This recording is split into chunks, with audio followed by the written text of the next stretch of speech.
All righty, here we go. Brand new Flyers Daily for the 5th of September, 2025. Flyers Daily presented by Ticketmaster. Make more memories live. Flyers next Friday, just a week from today. I can't believe this. We'll be in Allentown for the rookie game on Friday the 12th and Saturday the 13th as the Flyers rookies will take on the Rangers rookies. Like, seriously, they're not even in camp yet, and we're going to be watching a game next week. Now, granted, it's the rookie game, and preseason's right around the corner, all that, but I digress. We'll be watching some hockey, and that's damn good news. Great news, as a matter of fact. Now, in this episode, it's kind of the reaction to Wednesday's episode where I talked about not having my finger on the pulse of defining what a successful season looks like for the Flyers. I will tell you this, that I am no closer now than I was when we did Wednesday's episode, despite reading a lot of different people's responses. And we're going to get to a bunch of them.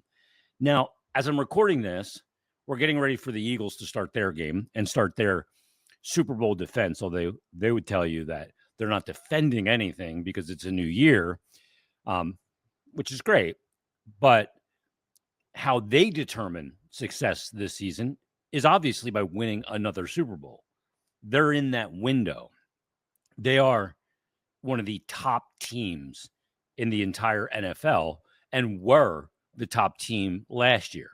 So for them, with the arc of where they are with this group, with Jalen Hurts and Saquon Barkley and Lane Johnson and everybody else, that's where they are in their arc. They're at the pinnacle. They're at the top. They've gone to 2 Super Bowls and won one and beat a team, one of the best teams in the history of the game in the Kansas City Chiefs, and one of the best quarterbacks in the history of the game in Patrick Mahomes. And they just beat them a little bit. They beat them soundly. And that's how you would judge success for them this season. Flyers aren't in that really cut and dry air right now. It's not Super Bowl or bust or Stanley Cup or bust. That's not the position that they're in. They're in the arc of their development to become a team that hopefully gets to that level, like where Florida is right now in the NHL, where Tampa was a few years ago, where the Penguins have been recently, maybe even the Caps to some degree. Right now, though, that is not where the Flyers are. So what did the audience have to say? I love involving the audience in the podcast. I think it's a crucial element to the success of this podcast is me providing the platform, the conversation, sometimes the topic to give you guys the voice. Because ultimately, you're the customer, you're the client, you're the audience for the team. So your opinion matters. So let's get right to it. First one comes from email from Jeff. He says, hey, Jason, the season is nearly upon us, and here's how I will judge the Flyers in 2025-26. Given the strength of the conference with Florida, Tampa, Toronto, Carolina, Rangers, Devils, and Capitals all looking stronger on paper, not to mention borderline teams like the Senators and Habs that both made the playoffs last year, he said, I do not see the Flyers as a realistic playoff contender. At best, they might battle for the 8th spot. Consequently, the real measure of success is player development, in my humble opinion. Here are the players I'll be watching most. Forwards, Matvei Michkov, building on his rookie year and showing he can take the next steps towards stardom and hopefully superstardom. He said, Owen Tippett, hitting the 30-goal mark to solidify his role as a long-term, reliable scorer.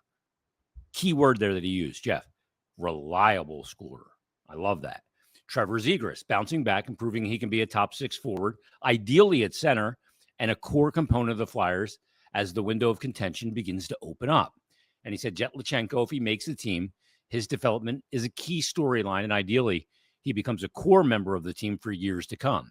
On defense, Jamie Drysdale, moving closer to being a top 4 offensively skilled defenseman, and Cam York, putting last year and all the BS with Torts, he says, behind him and showing growth after signing his new deal.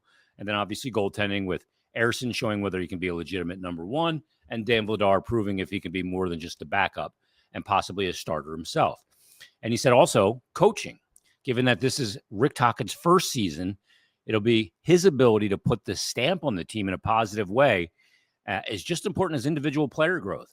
He He said, I'd rather miss the playoffs and feel confident Tocchet is the right choice than make it with question marks about Tocchet's fit. He said, big picture, the Flyers say they want to build a team that competes year after year without needing another rebuild or even retool. This season is about setting the stage for that window to open next year, especially with players like Porter Martone and others expected to join sooner than later. So in summary, development, coaching stability, and clarity in goal matter more than a quick playoff berth. And for me, tanking is not an option. Building a winning culture comes from progress, not lottery balls. Like that is, he says, thanks, Jeff. That's a great email. And that gets me way closer to clarity on the 25-26 Flyers. Because I agree with Jeff. You know, the quick instant fix of a wild card berth doesn't mean as much to me as further development, coaching stability, and that continued culture growth. Those things are more, you know, they're long-term stamps or long-term characteristics and traits of an actual winner. Getting to the wild card this year, but having some question marks about some development of some guys, coaching, or culture would be, to me, less impactful in the big picture than it would be making the playoffs as a wild card team this year. Great email, Jeff. I really appreciate it. Another Jeff Whitcomb says, Jason, I'm a 56-year-old kid from Vermont. Big-time sports fan, long-time fan of the Flyers, Sixers, Red Sox, and Dolphins. Quite the menu of teams there. He said, what can I say? We only had 2 channels in the 70s, and those were teams that were winning on TV. He said, you're my favorite podcast to listen to about all the teams. Your sense of professionalism and connections within the hockey world ultimately lead to a fantastic product. Keep up the good work. Thank you. I really appreciate that. He said, I'm also following your struggle closely, and you're in my prayers. You and a boyhood friend of mine have been battling the same exact cancer at the same time. So keep on battling and keep on winning. Thank you. He said, there are enough winners, prior levels on this current roster that the goal has to be winning a playoff series. If you aim high, you shoot high. I don't think Tocchet will lead in any other way than that. That's not who he is. He said, I 100% agree with you but this will be a year of warrior competitions and let the best man win. Yeah, I believe that a big storyline of this year will be internal competition with the Philadelphia Flyers. And I think that is a very good thing. Does the internal competition help define what success is? I don't know about that. But to me, it's a very good element. Chris emailed me and said, regarding, quote, success, the one piece that people don't seem to be considering is the Flyers' ability to take the planned next step. That is, having the ability to leapfrog the team's growth through free agent acquisition next year. Due to that, I view this year as absolutely critical. Flyers need to have a season that best positions them for acquiring the most impactful player in the right way. Said if the factors in play are salary, workplace environment, and chance to win, the Flyers need to demonstrate a potential for winning so that we don't have to coerce someone with additional money beyond the inevitable market overpay. He said, additionally, we don't need someone that signs because they're cashing out. We need something that's willing to forgo a tiny bit of what they could make somewhere else because they want to win here. That's the person we need. And getting that person under those circumstances, for me, would count this season as a success. Boy, the use of the English language is awesome. And I want a person that's willing to put themselves in front of anything to win here. Do they give up some money? Look, that's ultimately going to be up to people's opinion of what they should be paid. But I do want the acquisition of the right player and the right person that wants to come here and be a part of the solution. He said, more tongue-in-cheek, I don't think any free agent worth having would have to be convinced that Philly is the place to be due to the winning the McKenna sweepstakes. He said, thanks for all your work. While it's awesome framed as just generating content, you're contributing to a part of our lives that we find enjoyment in. That's important work, and it's very much appreciated. All the best, Chris. Thank you, Chris. I really appreciate your email. Another great one as well. See, this is why I love incorporating the audience into the podcast, because we get good, meaningful responses. Like, I'd be a fool not to want to incorporate some of this great content into the show. Matt sent me a DM. Matt Olszewski. He said, hey, Jason, started listening to the podcast earlier this year out of excitement for the upcoming season, and you have me hooked. To answer the question on measuring success, he said, I try to stay realistic and would say at least being in the conversation for the playoffs shows enough growth for now, but hopefully that can also entice a few big free agents, which may be enough to get them over the hump the year after if they don't already make the playoffs this year. But I do see where other fans say playoffs or tank. That's a kind of that there's not much area in between. There's not much nuance to it. It's either make the playoffs, get the reward of being a playoff team, or be horrible and get the reward of a high lottery chance at the number 1 overall pick in Gavin McKenna. He said if the Flyers don't show any growth and finish about the same as last season, we probably don't get McKenna. And then that basically puts us all the weight on the current prospect pool to come up and fix the team, which maybe Martone, Bump, and others are all the Flyers need. That's Matt. Good email or DM from Matt. All right, this one comes from DB. He said, I find judging if the Flyers have a successful season all ends with the same result. The Flyers' record has to improve to at least a bubble team. Of course, I want playoffs. If you think success means Drysdale and York make the next step and Zegras and Michkov both put up more than 70 points is the answer, I can't see that happening without the Flyers pushing for the playoffs. I think it's a great point. If Michkov and Zegras are both pushing 70 points, York and Drysdale make the next step, the net sum of that is a team that's going to be in the mix, because I'm at least making the assumption I'm still going to get what I get from Konechny. I'm going to get what I get from Sanheim. I'm going to get what I get from other guys on this team. I think Forster's going to take a next step, provided his health is good. With Tippett, I'm certainly hopeful that this is the year that he gets north of 30 goals and really steps into the equation in a big, big way with a little bit more consistency. So I do agree with that. If you have those things happen, then yeah, the team is pushing for the playoffs. That's the byproduct, being in the playoff mix, because those players are improving. He said, of course, with the at least league average goaltending. So my answer is individual improvement that leads to team success. DB, appreciate the note. Absolutely great one. Another good one. This one comes from Lucas. Thanks for having a good pod. Flyers' success this season will be predicated on a league average power play and league average goaltending. Those two things, and we're chomping at the bit for playoffs. You might be right. I think that getting production on the power play obviously is important, because it's been just a black hole. And when the power play stinks as bad as it has stunk the last couple of years, I think it's got an effect beyond just those 2 minutes where you're on the power play. I think when you have a power play that continually fails, it drags the whole team down in other parts of the game after the power play.